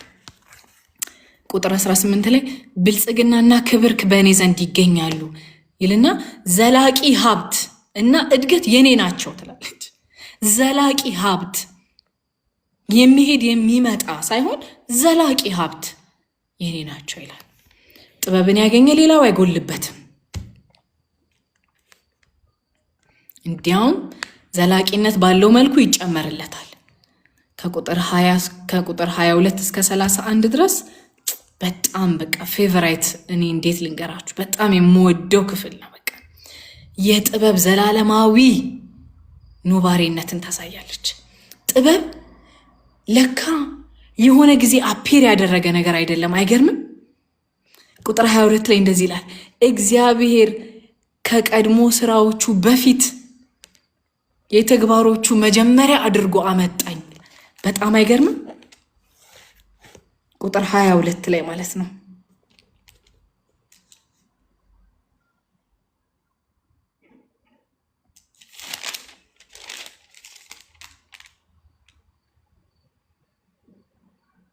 እግዚአብሔር የመንገዱ መጀመሪያ አደረገኝ ትላለች። በቀድሞ ስራው መጀመሪያ ከጥንት ከዘላለም ጀምሮ ተሾምኩኝ። ምድር ከመፈጠሩ አስቀድሞ ቀላያት ገና ሳይኖሩ እኔ ተወልጃለሁ። አይገርምም? የውሃ ምንጮች ገና ሳይፈልቁ፣ ተራሮች ገና ሳይመሰረቱ ከኮረብቶች በፊት እኔ ተወልጃለሁ። ምድሪቱና ሜዳው ገና ሳይፈጠር የመጀመሪያው የዓለም አፈር ሰማዮችን በዘረጋ ጊዜ አብሬው ነበርኩኝ። ቀላያት በፊቱ ክበብን በደነገገ ጊዜ፣ ደመናትን በላዩ ባዘጋጀ ጊዜ፣ የቀላያት ምንጮች ባጸና ጊዜ፣ ለባህር ዳርቻቸውን በወሰነ ጊዜ፣ ውሃ ከትእዛዙ እንዳያልፍ የምድርን መሰረት በመሰረተ ጊዜ፣ በዚያን ጊዜ እኔ በእርሱ ዘንድ ዋና ሰራተኛ ነበርኩኝ፣ ዋና ሙያተኛ ነበርኩኝ ይላል አዲሱ መደበኛ። አይገርምም? ከፍጥረት በፊት ነበረ ማለት ነው። ይሄ ጥበብ ፍጥረት ሳይፈጠር በፊት ውሃዎች ሳይመሰረቱ በፊት እግዚአብሔርን በመጀመሪያ ሰማይና ምድርን ፈጠረ ሳይል በፊት ይሄ ጥበብ ነበረ። አይገርምም? ዋና ሰራተኛ እንደነበረ ይናገራል። ስለ ክርስቶስ ነው የሚናገረው ይሄ ክፍል። ስለ ቃለ እግዚአብሔር ነው የሚናገረው ይሄ ክፍል። ስለ ወልድ ነው የሚናገረው ይሄ ክፍል። መጽሐፍ ቅዱሳችን ላይ ኢየሱስ ክርስቶስ ቃለ እግዚአብሔር እንደሚባል ታውቃላችሁ አይደል? ከእግዚአብሔር ቃል የወጣ ዮሐንስ ወንጌል ምዕራፍ 1 ቁጥር 1 ላይ እንደዚህ ይላል፣ በመጀመሪያው ቃል ነበረ፣ ቃልም በእግዚአብሔር ዘንድ ነበረ፣ ቃልም እግዚአብሔር ነበረ። ይህ በመጀመሪያው በእግዚአብሔር ዘንድ ነበረ ይልና ሁሉ በእርሱ ሆነ፣ የሆነውም አንዳች እንኳን ያለ እርሱ አልሆነም ነበር። ሁሉ የሆነው ሁሉ ቃለ እግዚአብሔር በሆነው እግዚአብሔር ወልድ በኢየሱስ ክርስቶስ ነው። አይገርምም? ጥበብ የሆነው ኢየሱስ ክርስቶስ ነው። ይሄ በመጀመሪያው ዮሐንስ ወንጌል ምዕራፍ 1 ላይ ያለው መጀመሪያ የሚለው ቃል መጀመሪያ ተፈጥሮ የሚል ሳይሆን አርኬ የሚል የግሪክ ወርድ ነው ያለውና ምንድነው መሰላችሁ? ምንጭ ማለት ነው። መነሻ፣ መጀመሪያ ማለት ነው ሐሳቡ። ከዛ በፊት የተጀመሩ ነገሮች የነገሮች ሁሉ መጀመሪያ ነው። የነገሮች ሁሉ ምንጭ ነው። ማ ካላችሁኝ ቃል የሆነው እግዚአብሔር ወልድ፣ ፍጥረት ሁሉ የተመሰረተው፣ ምድር ሁሉ የተፈጠረችው፣ ይሄ ሁሉ እስካሁን ድረስ ሳይንቲስቶች ያላወቁት ቢሊየንስ ኦፍ ስታርስ፣ ይሄ ሁሉ ከዋክብት የተፈጠረው በክርስቶስ ነው። ጥበብ በሆነው በክርስቶስ ነው። ይሄ ጥበብ አያችሁ ድሮ ከፍጥረት በፊት በጣም ይገርመኛል። እዚህ ጋር ይላችሁ ምን ይላል መሰለኝ? በቀድሞ ስራው ይልና ማለት ነው መጀመሪያ ከጥንቱ ይላል። ከዛ ከጥንቱ መቼ እንዳንል ከዘላለም ጀምሮ። ሃሌሉያ! ከጥንት ጀምሮ ብለን ጥንት መቼ ከስንት ሺህ ዓመት በፊት እንዳንል ቀጥሎ ከዘላለም ይላል። ከዛ ጀምሮ ተሾምኩኝ። ሃሌሉያ! ሃሌሉያ! ይሄ ሁሉ የሚያምረው ፍጥረት፣ ይሄ ሁሉ ከዋክብት፣ ይሄ ሁሉ ጋላክሲ፣ ይሄ ሁሉ ሰማየ ሰማያት የተፈጠሩት በክርስቶስ ነው። ጥበብ በሆነው በክርስቶስ ነው። ሃሌሉያ! ሃሌሉያ! እኔ በጣም ነው በቃ ውስጥ የነደደው ይሄንን ክፍል ሳጠና።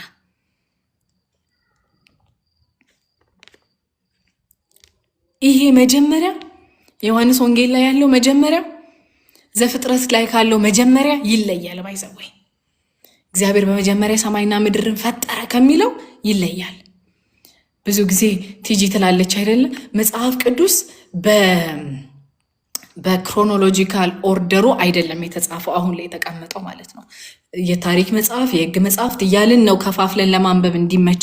ግን ክሮኖሎጂካል ኦርደር ኦፍ ባይብል ብለን አውጥተን ብናነብ ማለት ነው ከዘፍጥረት 1 በፊት ያለው ምን እንደሆነ ታውቃላችሁ? ዮሐንስ ወንጌል ምዕራፍ 1 ነው ያለው። በመጀመሪያው ቃል ነበረ፣ ቃልም እግዚአብሔር ዘንድ ነበረ፣ ቃልም እግዚአብሔር ነበረ። ሃሌሉያ! ይህም በመጀመሪያው እግዚአብሔር ዘንድ ነበረ ይለና ሁሉ በእርሱ ሆነ፣ የሆነው ሁሉ አንዳችስ እንኳን ያለ እርሱ አልሆነም ነበረ ካለ በኋላ ዘፍጥረት 1 ላይ እግዚአብሔርም ሰማይና ምድርን ፈጠረ ይላል። ሃሌሉያ! ከፍጥረት በፊት ኢየሱስ ነበረ። ኢየሱስ ይህንን ዓለማትን በሙሉ የፈጠረ የእግዚአብሔር ጥበብ እንደሆነ በዚህ ክፍል ላይ እናያለን። ሁሉን ፈጠረ እንጂ እሱ አልተፈጠረ። ኢየሱስ የሁሉ ፈጣሪ ነው። ቆላስያስ ላይ እንደዚህ ይላል፣ እርሱ የማይታይ አምላክ ምሳሌ ነው ይልና የሚታዩና የማይታዩ ዙፋናትን ቢሆን ጌትነትም ቢሆን አለቅነትም ወይንም ስልጣናትን በሰማይ በምድር ያሉ ሁሉ በእርሱ ተፈጥረዋልና ከፍጥረት ሁሉ በፊት በኩር ነው። ሁሉ በእርሱና ለእርሱ ተፈጥረዋል ይላል። ሃሌሉያ! ክብር ለኢየሱስ ይሁን። ሃሌሉያ! ሃሌሉያ! ስለዚህ ይሄ የምናየውም የማናየውም ዙፋናት ቢሆኑ አለቅነት ቢሆን ስልጣናት ቢሆን በምድር ያለ ቢሆን ሁሉ በክርስቶስ ተፈጥረዋል ይላል። ከዛ ደግሞ የፍጥረት ሁሉ በኩር ነው ይላል። ይሄ የፍጥረት ሁሉ በኩር ነው የሚለውን ቃል ነካ አድርጌ ማለፍ ፈልጋለሁ። በኩር ማለት አንደኛ ልጅ ማለት ብቻ አይደለም እንጂ ከነጨራሹ አይደለም። እንገራችሁ የመጀመሪያ ልጅ ማለት አይደለም። በኩር ማለት የመግዛት መብት ያለው፣ ቀዳሚ የሆነ፣ የበላይነት ያለው፣ ገዢ የሆነ ማለት ነው። ዘፍጥረት ምዕራፍ 25 ቁጥር 31 ላይ ኤሳው ለያዕቆብ ብኩርናውን ሸጠ አይደለ? የሸጠው አንደኛ መወለዱን አይደለም። የሸጠው ምኑን ነው? የመግዛት መብቱን ነው። የበላይ መሆኑን ነው። ቀዳሚ መሆኑን ነው። የሚያስወርሰውን ነገር ነው እንጂ የሸጠው አንደኛ መወለዱን አይደለም የሸጠው። ዘፍጥረት ላይ ደግሞ እግዚአብሔር ምን ይላል? እስራኤል የበኩር ልጄ ይላታል አይደለ? መጀመሪያ የተፈጠረው የእስራኤል ሕዝብ ሆኖ አይደለም። ከእስራኤል በፊት የተፈጠሩ ሰዎች ነበሩ። ግን የመግዛት መብትን፣ ስልጣንን፣ የበላይነትን የሰጠው ለእስራኤል ስለነበረ እግዚአብሔር እስራኤልን የበኩር ልጄ ይላል ማለት ነው። ስለዚህ ከፍጥረት ሁሉ በኩር ሲለን እዚህ ጋር ማሰብ ያለብን ከፍጥረት መጀመሪያ ተፈጠረ ማለት ሊሆን አይችልም ማለት ነው። ኢየሱስ ፈጣሪ ነው እንጂ ተፈጣሪ አይደለማ። ስለዚህ የፍጥረት ሁሉ በኩር ነው ሲል ፍጥረትን ሁሉ የመግዛት መብት ያለው የበላይ የሆነ አስተዳዳሪ፣ ገዢ፣ ባለስልጣን የሚለውን ሀሳብ ነው የሚያሳየው በዚህ ክፍል ላይ ማለት ነው። ስለዚህ ሁሉ በእርሱ ተፈጥረዋል። መፍጠር ብቻ አይደለም ደግሞ ዓለማትን ደግሞ የጸኑት ተያይዘው የጸኑት ደግሞ በእርሱ ነው።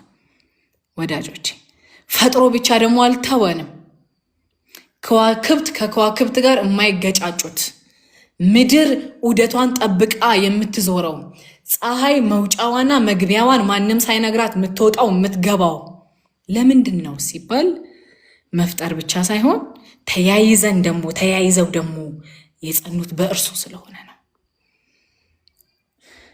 ስለዚህ ጌታ ኢየሱስ ክርስቶስ የሁሉ ፈጣሪ እንደሆነ በዚህ ክፍል ላይ ደግሞ ከ12 እስከ 21 ድረስ ያለው ክፍል ደግሞ ከ22 እስከ 31 ድረስ ደግሞ ጥበብ ኢየሱስ ክርስቶስ እንደሆነ፣ ዓለማት ሁሉ የተፈጠሩት በእርሱ እንደሆነ ማየት እንችላለን ማለት ነው።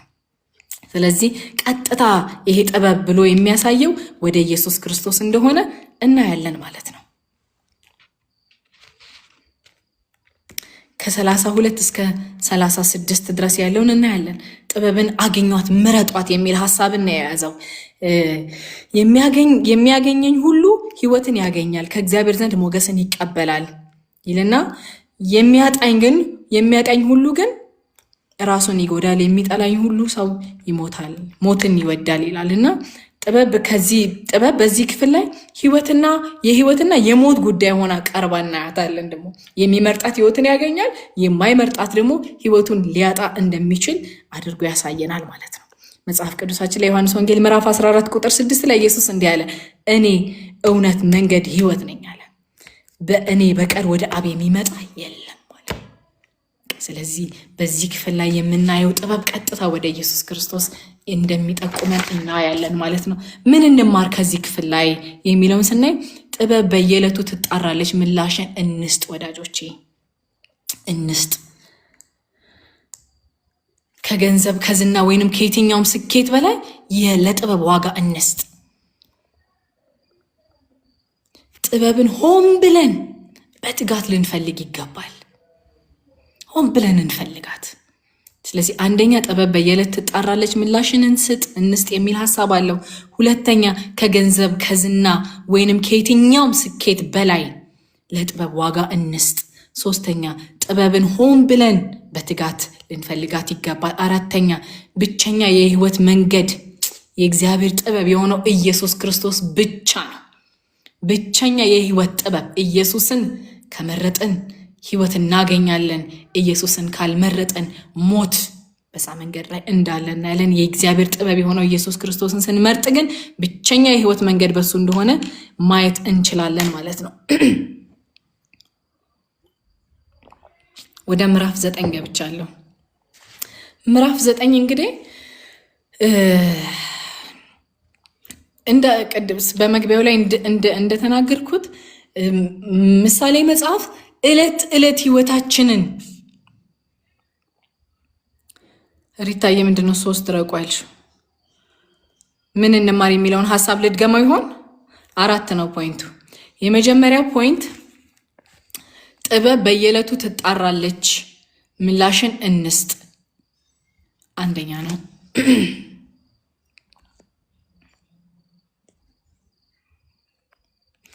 ጥበብ በየዕለት ትጣራለች፣ ምላሽን እንስጥ። አንደኛ ነው። ከገንዘብ ከዝና ወይንም ከየትኛውም ስኬት በላይ ለጥበብ ዋጋን እንስጥ። ሁለተኛ ነው። ጥበብን ሆን ብለን በትጋት ልንፈልጋት ይገባል። 3ኛ ሐሳብ ነው። 4ኛ ብቸኛ የህይወት መንገድ የእግዚአብሔር ጥበብ የሆነው ኢየሱስ ክርስቶስ ነው የሚል ሐሳብን ነው ያየነው ማለት ነው። ወደ ምዕራፍ 9 እገባለሁ። ምን ነበር እያልኳቸው የነበረው መሰላችሁ? ምሳሌ መጽሐፍ እንግዲህ የዕለት ተዕለት ህይወታችንን የሚነካ ፕራክቲካል የሆነ መጽሐፍ እንደሆነ በዚህ ክፍል እናያለን ማለት ነው። ስለዚህ ምን አለ መሰላችሁ? 2 ጥሪዎችን እናያለን ምዕራፍ 9 ላይ ማለት ነው። የመጀመሪያው የጥበብ ጥሪ ነው። ሁለተኛው የስንፍና ጥሪ ነው። 2 ግብዣን እናያለን። የጥበብ ግብዣን እናያለን። ጥበብም ግብዣ ጠርታለች፣ ስንፍናም ግብዣ ጠርታለች። ይህ ግብዣ በእያንዳንዳችን የዕለት ተዕለት ኑሯችን የሚቀርብልን ግብዣ ነው። መምረጥ ነው። ህይወት የምርጫ ጉዳይ ናት። ጋባዥ አለ። ጥበብ ድግስ ደግሳ ጠርታናለች፣ ስንፍናም ድግስን ይደግሳል። ስለዚህ የትኛውን እንምረጥ ነው የሚለው ማለት ነው። ይሄ ደግሞ ቀጥሎ ያለው ክፍል ደግሞ እሱን ነው የሚያሳየን። ከቁጥር 1 እስከ 6 ድረስ የጥበብን ጥሪ ወይንም ግብዣ እንመለከታለን። ከዛ በኋላ ከ7 እስከ 12 ለጥሪው የምንሰጠውን ምላሽ እናያለን። ከ13 እስከ 18 ደግሞ የስንፍናን ጥሪ እናያለን ማለት ነው። ከቁጥር 1 እስከ 6 ያለውን እናያለን። ግን ማየት ያለባችሁ ሁለቱም ይጣራሉ። ሁለቱም በተመሳሳይ ሁኔታ ይጣራሉ። ነገር ግን መዳረሻቸው ግን የተለያየ ነው። የጥበብ መዳረሻ ሌላ ነው፣ የስንፍና መዳረሻ ሌላ ነው። ሁለቱም ግን ጥሪያቸው አንድ አይነት ነው። ለአንድ አይነት ሰዎች ነው ጥሪው። ስለዚህ እንግዲህ እናያለን ማለት ነው። ቁጥር 1 ላይ እንደዚህ ይላል፣ ጥበብን ቤቷን ሰራች፣ 7 ምሰሶችን አቆመች፣ ፍሪዳዋን አረደች፣ የወይን ጠጅ ደባለቀች ይላል። ቤቷን ሰራች ይላል። የተደላደለች ናት ጥበብ፣ በቃ ጸንታ የቆመች ናት። ከዛ ደግሞ ፍሪዳን አረደች የሚል ሐሳብ አለ። የተትረፈረፈ አቅራቦት ያላት ናት። ከዛ ደግሞ የምትጠራቸው ሰዎች ደግሞ ዕውቀት የጎደላቸውን ሁሉ ጠራች ይላል። አይገርምም? ያስፈልገኛል የሚሉትን በሙሉ ማለት ነው። ማቴዎስ ወንጌል ምዕራፍ 11 ቁጥር 25 እናነባለን። ምዕራፍ 11 ቁጥር 25 ማለት ነው። ማቴዎስ ወንጌል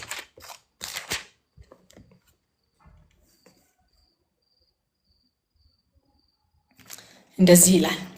ጌታ ኢየሱስ ነው የተናገረው። በዚያን ጊዜ ኢየሱስ እንዲህ አለ፣ የሰማይና የምድር አባታችን ሆይ ይህንን ከጥበበኞችና ከአዋቂዎች ሰውረህ ለሕፃናት ገለጥክላቸው፣ አመሰግንሃለሁ። አዎን አባት ሆይ ይህ በፊትህስ በጎ ፍቃድ ሆኖ ተገኝቷልና። አይገርምም? ጥበብን ለማግኘት የሚፈልጉ ከአስተዋዮች ከጥበበኞች እግዚአብሔር ለሕፃናት ስለገለጥክላቸው ይላል። ቅድም ቆላሲያስ ላይ ያካፈልኳችሁ ቃል ይሄ የተሰወረ ጥበብ በዛ ዘመን የነበረው የተሰወረውን ጥበብ ሊነኩት የሚችሉት በጣም ጥበበኞች ሰዎች ናቸው። እግዚአብሔር ጌታ ኢየሱስ ክርስቶስ እግዚአብሔር አብን ያመሰገነበት አንዱ ምክንያት ይሄ ጥበብ ከአዋቂዎች ከጥበበኞች ሕፃናት ለሆኑት ለኛ ስለገለጠልን ነው። በዚህ ክፍል ላይ ምስሉ ነው የምናየው። እውቀት የጎደላቸውን ሁሉ ጠራች። አያችሁ ምን አይነት ሰው እንደምትፈልግ ጥበብ። እውቀት የጎደለቻቸውን ጠራች። ያስፈልገኛል የሚሉትን ጥበብን ለማግኘት የሚያስፈልግ ነገር አለ። አንድ ነገር አለ። ምን መሰላችሁ? ትህትና። ጥበብ ያስፈልገኛል የሚል ትህትና ያስፈልጋል።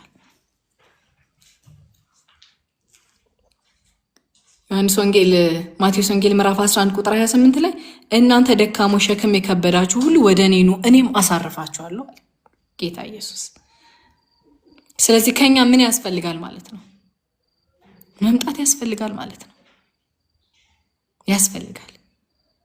እሱ ታማኝ ነው። ከሄድን እናንተ ሸክሞች ኑ ብሎ እኔም አሳርፋችኋለሁ ብሏል። ጥሪውን ተቀብለን መሄድ ግን ከኛ የሚጠበቅ ነገር ነው። ወይኗዬ ብዙ ጊዜ እንደምትነግረን ማለት ነው። አልዓዛር ሲነሳ ከአልዓዛር ላይ ያለውን ግን የተጠቀለለበትን ነገር ማንሳት ግን የሰው ድርሻ አለ። መምጣት የሰው ድርሻ ነው። ጥበብ ጎሎኛል እግዚአብሔር ሆይ ስጠኝ ብሎ መጠየቅ የሰው ድርሻ ነው።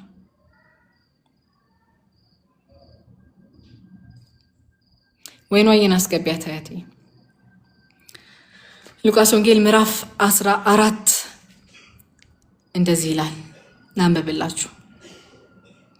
ከተቀመጡትም አንዱ ሉቃስ ወንጌል ምዕራፍ 14 ከቁጥር 15 ጀምሮ ነው ማነበው።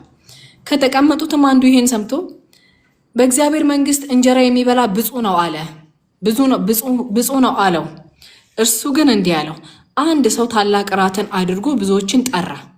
በእራት ሰዓት የታደሙትን ሁሉ ተዘጋጅቶላቸዋልና ኑ እንዲላቸው ባሪያውን ላከ ይላል። ሁላቸውም በአንድነት ያመካኙ ጀመረ ይላል። ፊተኛው መሬት ገዝቻለሁና ወጥቼ ላየው ግድ ያስፈልገኛል፣ ይቅር እንድትሉልኝ እለምናቸዋለሁ። መሬቱ የት ይሄድበታል? በእውነት በጣም የተደነኩት እኔ ሳነበው መሬት ገዝቻለሁና ወጥቼ ላየው ግድ ይለኛል ብሎ ቀረ። ይቅርታ ጠይቆ ቀረ። ሌላውም 5 ጥማድ በሬ ገዝቻለሁና ልፈትናቸው ሄዳለሁ፣ ይቅር እንድትሉልኝ እለምናለሁ። ለምን ነገር ይፈትናቸው? ሌላው ደግሞ ሚስት አግብቻለሁና ስለዚህ ልመጣ አልችልም አለው ይላል። እነዚህ ነገሮች እኮ በተናጠል ብታዩዋቸው እኮ ብሌሲንግ ናቸው። መሬት መግዛት ኢትስ አ ብሌሲንግ። 5 ጥማድ በሬ መግዛት ኢትስ አ ብሌሲንግ። ሚስት ማግባት፣ ልጆች መውለድ በረከት ነው። አያችሁ ግን ከግብዣ ምን እንደሚያስቀረን አይደለም? ታምም ያለው መመጣበት የለኝም ብሎ የቀረሰው በዚህ መካከል አላየሁም እኔ። አንዳንድ ጊዜ እግዚአብሔር የሰጠን በረከት ከራሱ ከእግዚአብሔር ጎትቶ ያስቀረናል።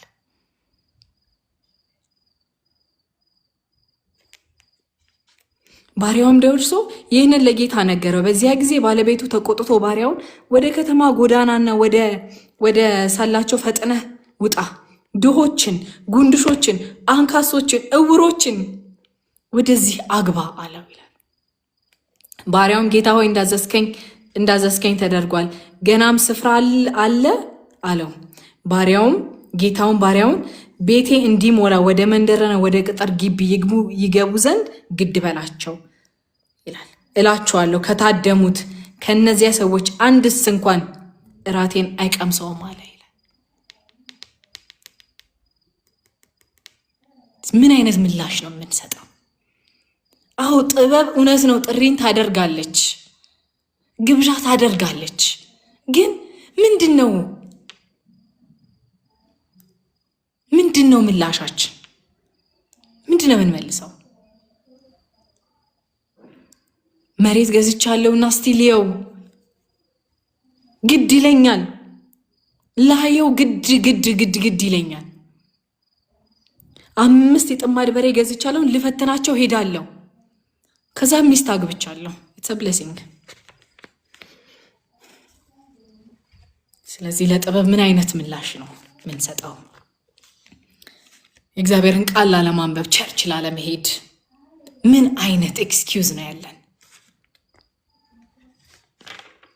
ይህንን ነገር ራሳችንን ነው የምንፈትሽበት። ማንንም እንደው ይህንን ቃል ስንካፈል ወይኔ ከሌ በሰማው የሚል ሰው ካለ ዛሬ ተላልፏል። ራሳችንን እንድንፈትሽ ነው። እኔ ራሴን እንደዚህ ፍትሽ ነው ያደረገኝ ይሄ ቃል ፍትሽ ነው ያደረገኝና ከዛ ከቁጥር 7 እስከ 12 ደግሞ ለጥሪው የምንሰጠው ምላሽ እንዴት አይነት ወሳኝ እንደሆነ እናያለን። እንዴት አይነት ወሳኝ እንደሆነ እናያለን። ስለዚህ ለዚህ ጥሪ ምላሽ የሰጡ ሁለት አይነት ሰዎችን ያሳየናል። ምን አይነት ሰዎችን ካላችሁኝ ፌዘኛና ጠቢብን ሰው ያሳየናል። መጀመሪያው ፌዘኛ ሰው ነው። ፌዘኛ ሰው ምን አይነት ነው? ተግሳጽን፣ እርማትን ይጠላል። እንዲያው በሚገስጹት ላይ ጉዳትን ሊያደርስ ይፈልጋል። በመጨረሻ ግን ራሱን ይጎዳል። ጥበብ ትጠራለች። ለጥሪው ምላሽን የሚሰጡ ሁለት ሰዎች ነው እያሳየዋቸው ያለው። ፌዘኛና ጠቢብ። ጠቢብ ግን ምን አይነት ሰው ነው? የሚገስጸውን ይወዳል። የእግዚአብሔር ቃል እኮ ይገስጻል። እናንተ የእግዚአብሔር ቃል ገሰጸኝ፣ ቆሻሻይን አሳየኝ ተብሎ ተከድኖ ይቀመጣል እንዴ? አይቀመጥም። የእግዚአብሔር ቃል መስታወት ነው። እዚች ጋ የሆነች ነገር አለብሽ ሲለኝ እንደዚህ ጠርጋታለሁ። ይሄ ነገር አይበጅሽም ሲለኝ እጥለዋለሁ። ለምን ቆሻሻይን ይዤ እዞራለሁ? ለምን እዞራለሁ? እዚህ ጋር የሆነ አቧራ ካለብኝ አራግፊው ሲለኝ ላራግፈው እንጂ ለምን ቆሻሻ ይዤ እዞራለሁ? እርማትን ለምን ጠላው? አንዳንድ ሰው እንደ ንቀት ያየዋል። አይገርምም? መታረምን፣ መገሰጽን እንደ ንቀት ያየዋል። እኔ ገጥሞኝ ስለሚያውቅ ነው። እንደ ንቀት ያየዋል። እንዴት ብትንቀኝ ነው? ከኛ በእድሜ በኤክስፒሪየንስ በመንፈሳዊ ብስለት በትዳር ረጅም ጊዜ በማስቆጠር በአገልግሎት ዘመን የሚበልጡን ሰዎች እንዲያርሙን እንጂ ለምን ቆሻሻችንን ይዘን እንዞራለን? እንታረም እንጂ። ጠቢብ ግን የሚገስጸውን ይወዳል ይልና ጥበብን ይጨምራል፣ ይማራል፣ ለራሱም ይጠቅማል፣ ሌሎችንም ይጠቅማል ማለት ነው።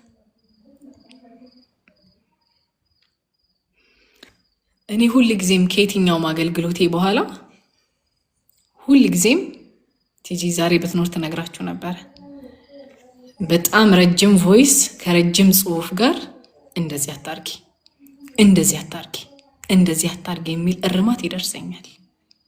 ደግሜ ባለማድረግ እነዛን ነገሮች ግን ጥበብን እጨምራለሁኝ።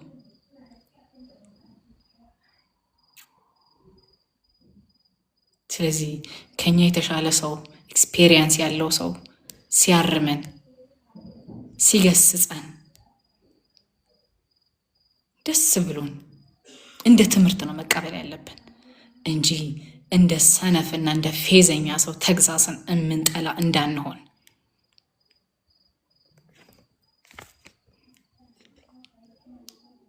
ስለዚህ ለተግሳጽ ለእርማት የምንሰጠው ምላሽ አገልግሎታችንን፣ ላይፋችንን፣ ፍጻሜያችንን ይወስነዋል። ምንድነው ምላሽሽ?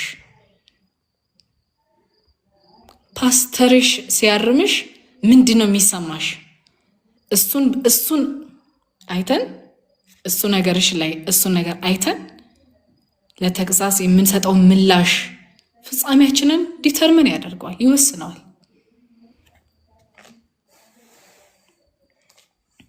ከዛ በኋላ ከቁጥር 13 እስከ 18 ድረስ የስንፍናን ጥሪ እናያለን። የስንፍና ጥሪ ቁጥር 13 ላይ ዕውቀት ማጣት፣ እንደ ለፍላፊ ምንም ነገር እንደማይታወቅ እንደማታቅ ደንቆሮና ሀፍረተ ቢስ ሴት መሆን ነው። ስንፍና ሲጣራ ጮክ ብሎ ነው የሚጣራው፣ ልክ እንደ ጥበብ ማለት ነው። ደግሞ ያለ ሀፍረት። እኔ በጣም ብዙ ሰው አጋጥሞኝ ያውቃል። በድፍረት ያለ ምንም ማፈር በጣም ስንፍና ሲያወሩ ሰምቼ ያውቃለሁ። ከዛ ደግሞ እሷ የምትፈልጋቸው ሰዎች ደግሞ ምን አይነት መሰላችሁ? እናንተ ዕውቀት የጎደላችሁ ሰዎች ወደ እኔ ኑ ነው የምትለው። ጥበብም ዕውቀት የጎደላቸው ሰዎች ላይ ነው ያለችው። እዚህም ዕውቀት የጎደላቸው በዚህ ኢንዲስ ኬዝ ስታዩ ጥበብ ያለው ሰው ወይንም ደግሞ ዕውቀት ያለው ሰው ይሄንን ጥሪ ሊቀበል አይችልም። ጥሪው ራሱ የእውነት ዕውቀት የሌላቸውን ሰዎች ነው። ለምን? የምታደርገው ነገር አንደርስታንድ ስለማያደርጉ ማለት ነው። አይገባቸውም። ጥበብ ልትሰጣቸው ሳይሆን ስንፍናቸው ልትጨምረው ማለት ነው። ጥበብ ግን ጥበብ የሌላቸውን ሰዎች ወይንም ደግሞ ዕውቀት የጎደላቸውን ሰዎች ስትጠራ ልትሞላባቸው ነው። ጥበብን ፈልጋለሁ ሲል እግዚአብሔር ሊሞላባቸው ነው። ስንፍና ግን እነዚህን ሰዎች ዕውቀት የሌላቸውን ሰዎች የምትፈልገው ዕውቀት ስለሌላቸው ነው። ነገሯን አንደርስታንድ ስለማያደርጉት ነው። ከዛ በኋላ ቁጥር 13 ላይ የስርቆት ውሃ ይጣፍጣል፣ የተሸሸገም እንጀራ ደስ ያሰኛል ትላለች። ስንፍና የምትጠራው የተሰወረና ሚስጥራዊ ደስታን እሰጣለሁ ብላ ሰውን በማስጎምጀት ነው። የለም ወዳጆቼ፣ ምንም የተሰረቀ ውሃም የለም፣ የተሸሸገም እንጀራ የለም፣ ምንም ደስ የሚያሰኝ ነገር የለም። ማስጎምጀት ነው። በማስጎምጀት እንቁልልጬ በማለት ነው ሰዎችን የምትጠራው።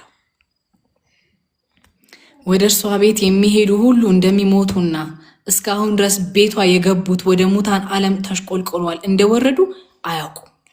ከዚህ ቀደም ጥሪዋን ተቀብለው ወደ መንገዱ የሄዱ ሰዎች የት ደረሱ ብሎ ማሰብ ያስፈልጋል ማለት ነው። ቁጥር 18 እሱን ነው የሚነግረን።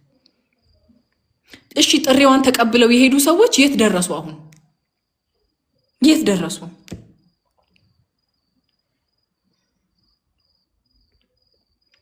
መጽሐፈ ሳሙኤል ምዕራፍ 1 ላይ የመጀመሪያ መጽሐፈ ሳሙኤል ካልዕ 1 ላይ እንደዚህ ይላል። ቁጥር 25 ላይ ኃያላን በሰይፍ ውስጥ እንዴት ወደቁ! ዮናታን በኮረብቶች ላይ ወድቋል።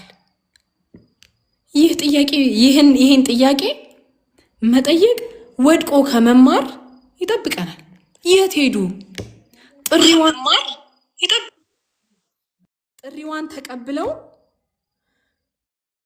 በመንገዷ የሄዱ ሰዎች የት ደረሱ? መጀመሪያ ይህን ጥያቄ መመለስ ይኖርብናል ማለት ነው። ስለዚህ ጥበብ ቤቷን ትሰራለች፣ ማዕዷን ታዘጋጃለች፣ ወደ ሕይወት ትመራለች፣ ትህትናን ትጠይቃለች። ስንፍና ግን በር ላይ ተቀምጣ የስርቆትን ደስታ ሰጣለሁ እያለች ሰዎችን ታታለላለች፣ ወደ ሞትም ታስገባለች። ለስጋ ደግሞ በጣም ትመቻለች። ምን እንማር? ከምዕራፍ 9 ጨርሻለሁ። ከምዕራፍ 9 ምን እንማር? 4 ነገሮችን አውጥቻለሁ ከዚህ ውስጥ።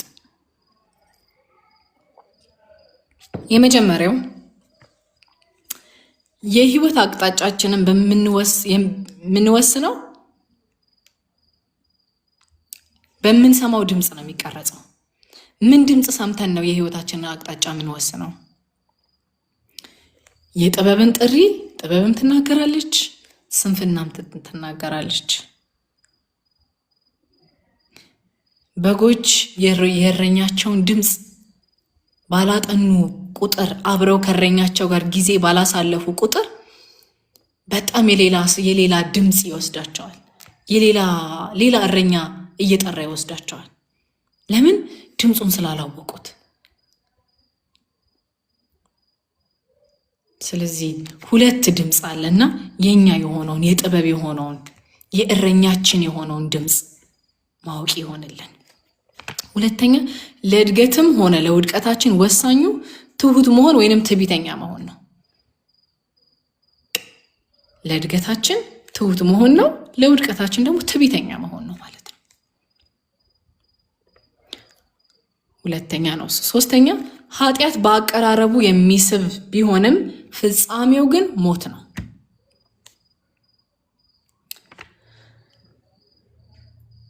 ለጥበብ በትህትና ምላሽ መስጠት ወደ ህይወት መድረሻ ብቸኛ መንገድ ናት። እደግመዋለሁ። ምን እንማር? 4 ፖይንቶች። የመጀመሪያው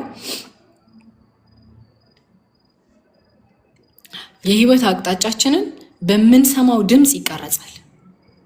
የህይወት አቅጣጫችን በምንሰማው ድምፅ ይቀረጻል። አንደኛ። ሁለተኛ፣ ለእድገትም ሆነ ለውድቀታችን ወሳኙ ትሁት መሆን ወይንም ትዕቢተኛ መሆን ነው። ሶስተኛ፣ ኃጢአት በአቀራረቡ የሚስብ ነው፣ ፍጻሜው ግን ሞት ነው። አራተኛ፣ ለጥበብ በትህትና ምላሽ መስጠት ወደ ህይወት መድረሻ ብቸኛ መንገድ ናት የሚለውን ሀሳብ ነው ማየት የቻልኩት። ጌታ ኢየሱስ ክርስቶስ ይባርካችሁ።